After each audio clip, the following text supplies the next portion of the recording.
Bonjour, je vais essayer de vous faire une petite leçon à propos des modes majeurs et mineurs et de leurs relations. Alors, le mode majeur, on l'a déjà vu depuis le début de l'année, vous le connaissez bien maintenant. Donc, je l'ai écrit en noir, sous cette forme-là. Vous avez le 1, 2, 3, 4, 3, 2, 1, 7, 1, 5, 6, 7, 1, 3, 4, 5, 6, 7, 1.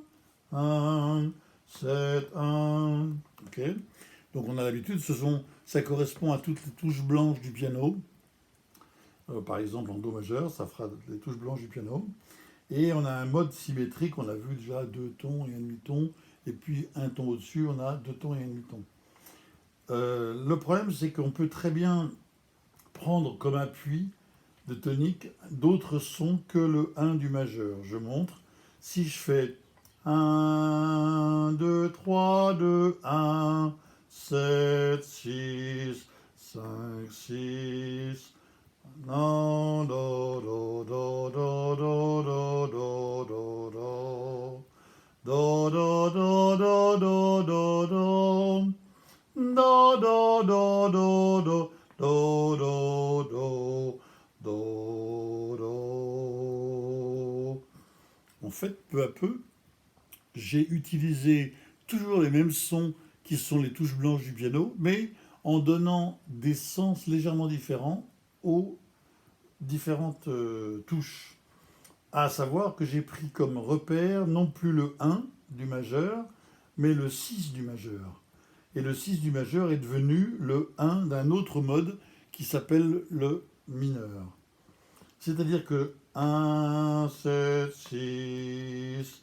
Si maintenant je passe sur l'autre échelle en rouge, j'ai là remis les degrés qui correspondent aux sensations qu'on obtient de tonique notamment et de dominante. Quand on chante ça, 1, 7, 1. Évidemment, vous avez remarqué tout de suite qu'il y a une barre sur le 7, une barre sur le 3 et une barre sur le 6. Ça veut dire que ce sont des intervalles qui sont plus petits qu'en majeur. Ce pas les mêmes intervalles qu'en majeur. Quand je fais 1, 7, 1, il y a un grand ton ici entre les deux sons. Alors que quand je fais 1, 7, 1, en majeur 1, 7, 1, c'est tout petit, c'est très serré. Ici, 1, 7, 1, c'est au contraire très large. Donc maintenant, je vais utiliser les degrés du mineur en chantant directement avec les bons degrés, puisque j'ai décidé de prendre appui non plus sur le 1 du majeur, mais sur le 6 du majeur, qui du coup devient un 1 du mineur. 1, 2, 3, 2, 1, 7, 1, 3, 4, 5, 6, 5, 4, 5, 3, 2, 1, 7, 1, 1, 2, 3. La grosse différence avec le majeur, on n'a pas deux tons successifs, on a un ton et demi. 1, 2, là il y a bien un ton. Et puis 2, 3, il n'y a qu'un demi-ton. Très différent du 1, 2, 3 du majeur. Là on a 1, 2, 3, 1, 2, 3, 1, 2, 3, beaucoup plus petit. 1, 2, 3, 4, 5, 6, 5, 7, 1, 7, 6, 5, 4, 3, 2, 1, 7, 1. 1, 5, 5, 3, 3, 4, 4, 2, 3, 2, 1, 7, 1.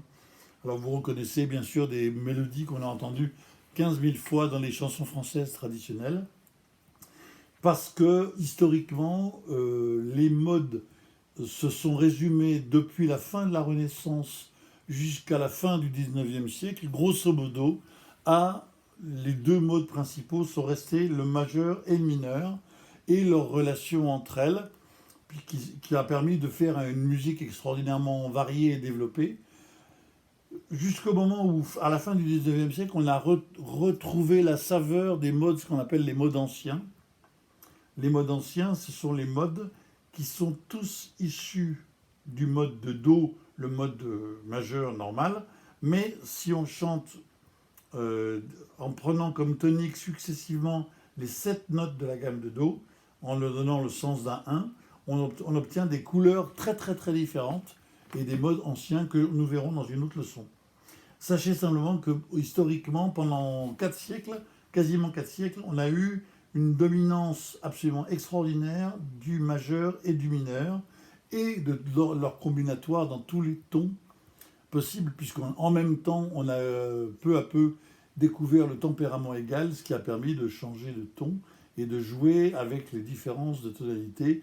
Un morceau démarrait en majeur, puis passait sur son relatif mineur, puis il changeait à la dominante. Enfin, on avait des relations très très compliquées à l'intérieur d'un même morceau, d'une même symphonie par exemple, qui passaient successivement dans des tons voisins en se régalant de ces petites variations possibles.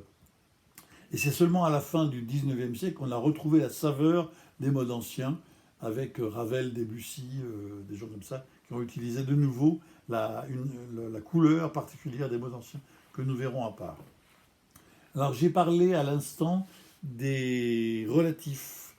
Pourquoi on parle de relatifs? C'est parce qu'en fait, ce sont toujours les mêmes notes. Les cartes à jouer qu'on a, c'est toujours 1, 2, 3, 4, 5, 6, 7, 1. La la la la la la la la la la la. Si maintenant je prends appui 1, 2, 3, 4, 5, 6, 5.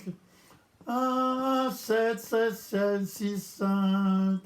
7, 1, 7, 6, 5. 4, 5, 3, 2, 1, 7, 1. C'est toujours les mêmes notes. J'ai pas changé de note, c'est toujours si sur les touches blanches du piano, do, ré, mi, fa, sol, la, si, do. Sauf que là, si je prends appui sur la 6e note de la gamme, le 6e degré, eh ben, c'est comme si j'étais parti de la note La. La, si, do, ré, mi, fa, sol, la. Ça s'appelle le relatif mineur de do, ré, mi, fa, sol, la, si, do. Le ton majeur, si c'est do majeur, eh ben, son relatif mineur, c'est la gamme mineure construite à partir du 6e degré du majeur. 1, 2, 3, 4, 5, 6, et on a 1, 2, 3, 4, 5, 6, 7, 1 qui apparaît en partant du 6e degré du majeur. Et on peut dire, alors c'est marrant parce que ça marche dans les deux sens, on peut dire d'une part que La mineur, c'est le ton relatif mineur de Do majeur, mais inversement, Do majeur, c'est le ton relatif majeur de La mineur. Ça veut dire quoi? Ça veut dire simplement qu'ils partagent la même armure à la clé, puisqu'on, par exemple, dans ces cas-là, on n'a dans les deux cas aucune altération. On n'a ni dièse ni bémol. Puisqu'en fait, ils ont exactement les mêmes notes comme carte à jouer. C'est simplement le sens qu'on donne, le point d'appui qu'on donne à certaines notes qui change la position des degrés. Mais les notes sont les mêmes. Donc du coup, on a toujours dans les deux cas la même armure à la clé. Donc en l'occurrence, absolument aucun dièse ni bémol. Et on va passer son temps à jongler de l'un à l'autre, éventuellement en musique classique. C'est très. Les musiciens classiques sont très friands de ces relations qui permettent de faire des variations de couleurs. Alors, un petit mot sur le majeur qui serait triste et le mineur qui serait... Le majeur qui serait gai et le mineur qui serait triste, c'est extrêmement relatif. Effectivement, on n'a pas tout à fait la même sensation dans les deux cas. Évidemment, ça ne dégage pas la même atmosphère. Mais méfiez-vous, ne soyez pas dupes, il existe des morceaux en majeur qui sont tristes et il existe des morceaux mineurs qui sont gais. Donc il ne faut pas non plus en faire des caisses là-dessus. Très important par contre, qu'est-ce qui permet de dire qu'un mode est mineur? C'est la seule position, la distance qui sépare le 1 du 3. Quand on est 1, 2, 3, tierce majeure, 2 tons, ça c'est un mode majeur de toute façon. Si on a 1, 3, c'est un mode majeur. Si on a 1, 3, 1, 2, 3, un ton et demi, ce qu'on appelle également une tierce mineure, c'est un mode mineur. Donc c'est ça la seule chose qui compte dans un premier temps, à savoir, à se rappeler, c'est que l'important c'est la position du 3e degré, et c'est ça qui va déterminer que le mode est majeur ou mineur. Si je change complètement de ton maintenant. Si je chante la la la la la la la, je suis en mineur. Si je chante la la la la la la la, je suis en majeur. Hein, donc il faut vous entraîner peu à peu à repérer tout de suite si la tierce entre le 1 et le 3 est majeur ou mineur. C'est ça qui va permettre de dire ah mais oui c'est un mode majeur ou c'est un mode mineur. Voilà, donc le premier entraînement à faire, c'est de s'entraîner à parcourir les degrés du mineur. 1, 2, 3, 4, 5, 6, 7, 1, 1, 7, 6, 5, 4, 3, 2, 1, 7, 1. Il y a une très jolie chanson traditionnelle française, la légende de Saint-Nicolas, qui utilise exactement le mode mineur dans sa forme naturelle. On appelle ça le mineur naturel. Pourquoi? Parce que c'est simplement les notes de la gamme majeure, mais avec un autre rapport. On met la tonique sur le 6e degré, donc on a du coup une autre couleur. Ils étaient 3 petits enfants qui s'en allaient glaner au champ. Là, on a vraiment exactement la couleur mineure. La la la la la la la la. La la la la la la la la. La la la la la la la la la. Voilà. Donc on a vu la tierce pour définir le majeur ou le mineur. Et il faut juste vous entraîner. Alors voilà, je vais vous montrer maintenant sur mes mains. Voilà, je vais mettre devant. On avait pour l'instant l'habitude de faire 1, 2, 3, 4, 5, 4, 3, 2, 1. Si maintenant je fais chanter sur ma main 1, 7, 6. Et si j'utilise la la la la la la la la la la la la la la, je suis effectivement en mineur. Sauf qu'au bout d'un moment, c'est complètement idiot, puisqu'en fait, on a besoin de mettre le 1 sur le petit doigt pour s'y repérer. Auquel cas, on va changer la position des doigts. On va plus garder la tierce majeure qu'on avait initialement. On va mettre comme ça. Et on va avoir 1, 2, 3, 4, 5, 4, 3, 2, 1, 7, 1. Vous remarquerez que pour le 7, qui n'est pas une sensible mais une sous-tonique, je ne le mets pas ici, parce que ce serait trop près du 1. Je le mets un peu plus bas. 1, 7, 1. À ne pas confondre avec 1, 5, 1, 7, 1. 2, 3, 4, 3, 2, 1, 7, 1. 1, 3, 2, 4. 2, 3, 5, 4, 3, 2, 3, 2, 1, 7, 1. 5, 3, 2, 1, 7, 1. 3, 2, 1. 3, 5, 5, 4, 3, 2, 3, 2, 1.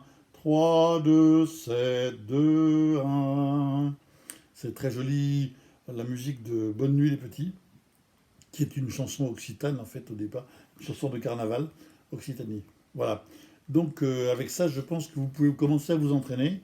Essayez de mettre votre main ici avec une tierce mineure entre le premier et le troisième doigt, et puis vous vous entraînez. 1, 2, 3, 4, 5, 4, 3, 2, 1. Voilà.